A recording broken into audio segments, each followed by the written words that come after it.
Hello, I am Rainer Fولmيتش and I have been admitted to the bar in Germany and in California for 26 years.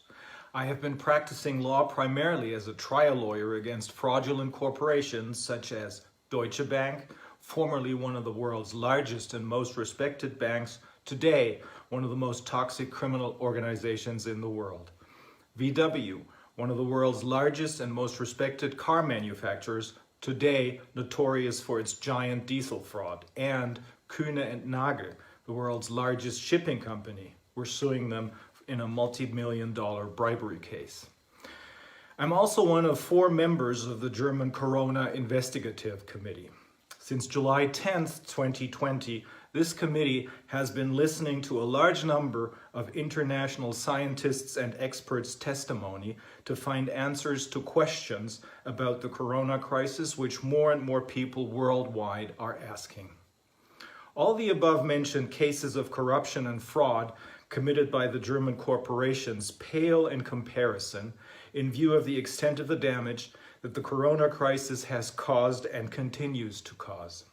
This corona crisis, according to all we know today, must be renamed a corona scandal, and those responsible for it must be criminally prosecuted and sued for civil damages.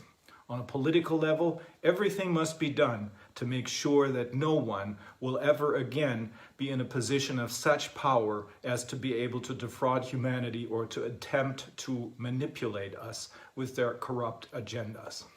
And for this reason, I will now explain to you how and where an international network of lawyers will argue this biggest tort case ever, the corona fraud scandal, which has meanwhile unfolded into probably the greatest crime against humanity ever committed.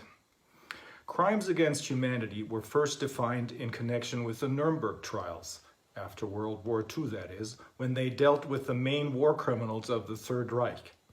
Crimes against humanity are today regulated in Section 7 of the International Criminal Code. The 3 major questions to be answered in the context of a judicial approach to the corona scandal are: 1. Is there a corona pandemic, or is there only a PCR test pandemic? Specifically, does a positive PCR test result mean that the person tested is infected with COVID-19, or does it mean absolutely nothing in connection with the COVID-19 infection? 2.